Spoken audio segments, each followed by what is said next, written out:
अस्सलाम वालेकुम जी। होपफुली सभी ठीक ठाक होंगे। अल्हम्दुलिल्लाह मैं भी बिल्कुल ठीक ठाक हूँ। तो मैंने अंगूर, अंडे और साथ में वाफ़ल्स और साथ में जी मोहम्मद अली के लिए अलग से चॉकलेट वाली ब्रोट, बाकी सारा कुछ सेम ही है। बच्चों के लिए जुम्मे वाले दिन नाश्ता जो है ना वो रेडी कर दिया, जो इन्होंने स्कूल में जाके खाना है। तो बस जी आज हम लोगों ने ना बच्चों को स्कूल में छोड़ना है और उसके बाद जी हम लोगों ने आज बच्चों को जुम्मा पढ़ने के लिए नहीं लेके जाना। हस्बैंड ने अभी हम जुम्मा पढ़ने के लिए जा रहे हैं और बच्चों को हम लोगों ने स्कूल जो है ना छोड़ दिया है, क्योंकि हस्बैंड ने बोला था कि आज अगर हम लोगों ने बच्चों को स्कूल से ले लिया ना तो फिर 12 बजे मतलब पहले ही ले लेंगे तो फिर वो उनकी क्लास भी मिस हो जाएगी और फिर ऊपर से जुम्मा भी निकल जाएगा। तो इन्होंने जुम्मा भी मस्त पढ़ना था। जुम्मा पढ़ने के बाद जी हम लोगों ने खाना वहाँ से खाया, पाकिस्तानी होटल से। वहाँ पे तो मज़े ही मज़े थे, इतना ज़बरदस्त खाना बना हुआ था ना, छोटे पाई बने हुए थे और इतने स्पाइसी, इतने मज़ेदार थे ना, मैं कहती हूँ कि ज़बरदस्त स्वाद आ गया। तो फिर हम लोगों ने माशाल्लाह रोटियां भी अच्छी खासी खाई और वहाँ की रोटियां भी आपको पता है कितनी पतली और फुलकों जैसी होती है। बस नगाई जाओ पता ही नहीं चलता तुझे कितनी रोटियां खा लिया ने। तो बस मैंने भी वहाँ पे ऐसा ही किया।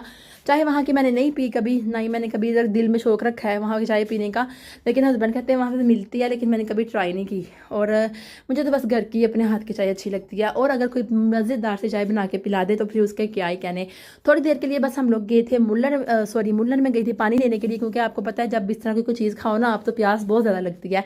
स्कूल से वापसी पे हम लोग बच्चों को ले आए थे और साथ में आटा वगैरह ख़त्म था। आटा हमारा इस दफ़ा इतनी जल्दी ख़त्म नहीं होना था, बच्चों ने क्योंकि ज़ाया कर दिया था, बेध्यानी में थे हम लोग, तो फिर वो काफ़ी ज़्यादा ज़ाया हो गया और फिर आटा भी लाना पड़ा। फिश में सिर्फ घर में एक ही पैकेट पड़ा हुआ था हम लोगों के, यही था। मैं पूरी चीज़ें लेके आ रही थी कि जाते तक ना चीज़ें जो है ना पूरी हो जाएं, लेकिन वो फिर आपको पता है टिकट आगे करवानी पड़ी हैं और अब मैं सारी शॉपिंग कर रही हूँ जाके। लेकिन कोई बात नहीं, अगर कुछ चीज़ें बच भी जाएंगी ना तो हम लास्ट दिनों में मैनेज कर लेंगे और सारी चीज़ें पकू के खा के जाएंगे, फ्रिज वेली करके जाएंगे। मीन्स कि आपको पता है ना कि फ्रिज में चीज़ें रख के नहीं जा सकती और फ्रिज बंद करके जानी होती है आपने साफ़ करके ना।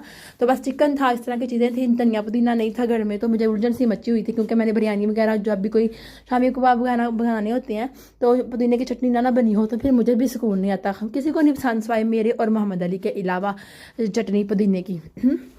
हरी मिर्चें मेरे पास इतनी ज़्यादा पड़ी हुई थी, लास्ट टाइम भी ज़्यादा ले आई थी, तो वो फिर ना सारी की सारी ना वो ख़राब हो गई थी। और बस इसी तरह ही होता है, इतनी महंगी भी मिलती हैं और ऊपर से ख़राब हो जाती हैं, उनका कलर भी चेंज हो जाता है और बिल्कुल पानी जैसी हो जाती हैं, जैसे फ्रेश नहीं रहती। साथ में ऑयल लेके आई थी और सरसों का। आपको पता है जब बच्चे घर में होते हैं ना तो आप उनके लिए बड़ी ज़्यादा चीज़ें लेके आते हो, और इवन के वो भी ले आती है जो आपको बिल्कुल भी अच्छी देखने में नहीं लगती।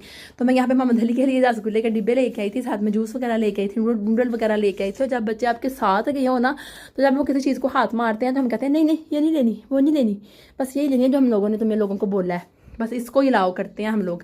साग को कहना था, साथ में हस्बैंड ने अपने लिए पतीसा ले लिया था मार्केट से, पाकिस्तानी मार्केट से सारी चीज़ें ली हैं, और बाकी जो चीज़ें गोश्त वगैरह चिकन वगैरह था वो तुर्किश मार्केट से लिया। आपको पता ही है कि तुर्किश मार्केट में ही आपको इस तरह की चीज़ें मिल जाती हैं। और फिर जी बस इसी तरह मेरा सारा दिन गुजर गया। हम जब बच्चों के बगैर जाते हैं ना, कभी नहीं गए बच्चों के बगैर, लेकिन इस दफ़ा गए हैं क्योंकि दिन छोटे हो गए हैं। 2 बजे तो आपको पता है असर की जान हो जाती है और जोहर की जो है वो 12 बजे हो जाती है, और अगर हिसाब लगाया जाए तो नए 1 बजे पुराने 1 बजे और नए 12 बजे जोहर की जान हो जाती है। तो हस्बैंड ने जुम्मा भी मस्त पढ़ना था, उनको छुट्टी थी तो वो कभी स्किप नहीं कर सकते थे, इसलिए उनको ना जुम्मेरात को छुट्टी थी ना हफ्ते को छुट्टी है, बल्कि सिर्फ जुम्मे को छुट्टी थी। तो वो कहते हैं कि मैंने जुम्मे को छुट्टी हुई है तो जुम्मा पढ़ना ही पढ़ना, क्योंकि जब ना मेरे हस्बैंड को कार नहीं थी ना हमारे पास, तो ये कहते होते थे कि इंशाल्लाह ताला जब मुझे मेरी गाड़ी मिल जाएगी ना अपनी लाइसेंस, क्योंकि आपको पता है यहाँ पे गाड़ी लेना मुश्किल बात नहीं होती है, आपको गाड़ी तो किस्तों पे मिल जाती है, लेकिन लाइसेंस पास करना मुश्किल होता है। तो आपको पता है इन्होंने उस पर भी बहुत ज़्यादा पैसे इन्वेस्ट किए, ओबियसली बंदा फेल हो जाता है और थ्योरी में भी फिर प्रैक्टिकल में भी। तो फिर इस तरह उन्होंने कहा था कि जब मैं ना इंशाल्लाह ताला कर लूँगा ना, तो मैं अचीव कर लूँगा तो फिर मैं ज़रूर जुमा पढ़ने जाया करूँगा। मुझे जब छुट्टी हुआ करेगी तो मैं कभी मिस नहीं करा करूँगा। तो इंशाल्लाह ताला वो माशाल्लाह हमारा काम भी हो गया और अल्लाह ताला ने हमें तौफीक दी। और हस्बैंड कहते हैं कि मैं जब अल्लाह ताला ने मुझे तौफीक दी हुई है तो मैं जा सकता हूँ 30 किलोमीटर दूर और वापस भी आ सकता हूँ, तो फिर मुझे क्यों मैं छोड़ूँ जुम्मा। तो बस यही वजह है कि हमारे जुम्मा पढ़ने में ना ज़्यादातर ये भी चीज़ शामिल है कि मेरे हस्बैंड जो है ना वो कहते हैं कि जुम्मे वाला दिन सबसे अफसल दिन भी है और सारे गुनाह भी माफ़ होते हैं। आपको पता है जुम्मा पढ़ने से कितनी ज़्यादा नेकियां मिलती हैं, पूरी एक जमात के साथ नमाज आपने एक हफ्ते में 1 दफ़ा तो पढ़नी होती है। तो अगर आप इसको पर काबू पा सकते हो, जा सकते हो, तो फिर क्यों नहीं। अगर आप किसी मेले पे जा सकते हो, कोई चीज़ दिखाने के लिए बच्चों को स्पेशल जा सकते हो, तो आप जुमा पढ़ने भी जा सकते हो। तो यहाँ पे मैं अगरबत्तियाँ जला रही हूँ, अगरबत्तियाँ लेके आई थी मैं, और इसके साथ ना पूरे घर में बड़ी ज़बरदस्त स्मेल हो गई थी। मैंने स्प्रे वाली परफ्यूम भी लाई हुई है, एक हंडिया भी लाई हुई है जिसके अंदर खुशबू डालती हैं तो धुआं निकलता है, बड़ी प्यारी खुशबू आती है। सारा कुछ फेल हो गया, लेकिन ये अगरबत्तियाँ जब मैंने घर में जलाई हैं ना, तो तकरीबन थोड़ी सी 2 ही चलाई थी ना, शाम तक मेरे घर से खुशबू जा रही थी।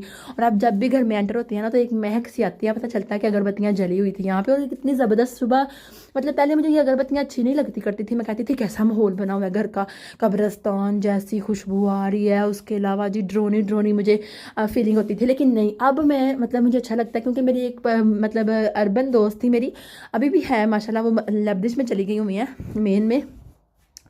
तो ना मैं आपको दिखाऊंगी किसी दिन अगर उनके घर गई तो। अभी भी मेरी दोस्त है, वो पाकिस्तान जाऊंगी, पाकिस्तान से वापस आऊँगी तो उनके घर चक्कर लगेगा।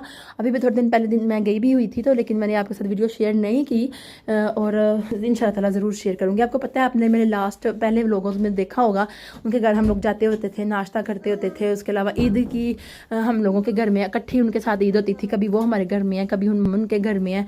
तो इस तरह ना कि एक दफ़ा मैं ईसा के साथ हॉस्पिटल में भी रही थी, और फजर जो है ना उनके पास ही थी, हस्बैंड भी बच्चे भी उधर ही थे, और हस्बैंड और भाई वगैरह जो है ना वो बच्चों को लेके बाहर निकल जाया करते थे। उन्होंने मुझे बहुत ज़्यादा सपोर्ट किया जब मैं जर्मनी में आई थी। हालांकि वो मेरे से बाद में आई थी, इटली से जर्मनी, क्योंकि उनके हस्बैंड पहले इटली में रहते थे, फिर वो जर्मनी शिफ्ट हुए, और फिर पहले इरफान की फैमिली मतलब मैं आई, और फिर उनकी फैमिली आई थी उन भाई की ना।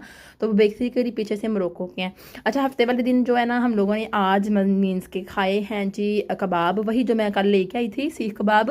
बस इसी तरह मैं इसको ट्रे में रख दूंगी, और उसके बाद जी इसके ऊपर मैं हल्का सा ऑयल छिड़क दूंगी, बाद में इसको ओवन में रख दूंगी, वही जो आपका घर में है। और 200 पे रख के 190 पे रख के ना आपने इसको तकरीबन 20 मिनट के लिए रख देना है, और फिर आपके ज़बरदस्त किस्म के ये तैयार हो जाएंगे, बड़े मज़ेदार बनते हैं। साथ में होगी पुदीने की चटनी, रोटियाँ या नान बनाइए, मज़ेदार किस्म का खाना ये खाएं। क्योंकि कल मैं बाहर से खाना खा के थी, वो वाला क्या कहते हैं पाए, और आज मैंने सोचा कि यही है ना, एकदम से बगैर आपको कोई मेहनत ना करनी पड़े और ये बन जाते हैं। बस आपने जब मेहनत ना करनी हो तो आप इस तरह रेडीमेड चीज़ें निकाल के और फिर पूरी की पूरी फैमिली के आगे ये रख दें, खाएं पिएं मौज उड़ाएं। साथ में कोका ज़रूर रखिएगा, क्योंकि पीने से ना फांडा रखें, कोका रखें, ड्यू रखें, जो भी रखें, ताकि पेट जल्दी भर जाए। ये अच्छा ट्रिक है पेट भरने का किसी का। मैं यहीं पे ना किचन में रोटियां बनाते बनाते ही खा रही थी अपने साथ। मैंने अपनी चटनी ज़्यादा बना ली हुई थी, क्योंकि वो मुझे लग रहा था कम है, और वो मैं सबके आगे रखती थी। अच्छा, पाए मैं बनाती होती थी घर में, लेकिन वो पता क्या, जब मैं वहाँ से पाए लेके आती करती थी ना, तो उसके ऊपर छोटे छोटे छोटे छोटे बाल हुआ करते थे जो स्किन के अंदर होते थे, तो मुझे वो बहुत कड़ी जाती थी। फिर मैं चूल्हा भी लेके आई, फिर मैंने उसके अंदर गैस भी डलवाई, और मैं उसको जलाया करती थी अच्छे तरीके से, फिर पकाया करती थी। और यार बहुत ज़्यादा मेहनत का काम होता है ये वाला ना। साथ ही मैंने बना दी थी चाय, और तेज़ पत्ती रख के बनानी है, पत्ती ठोक के तो मिठा रोक के, इस्फान कहते हैं, इस तरह चाय बनानी है। मैंने कहा ठीक है, ओके जी।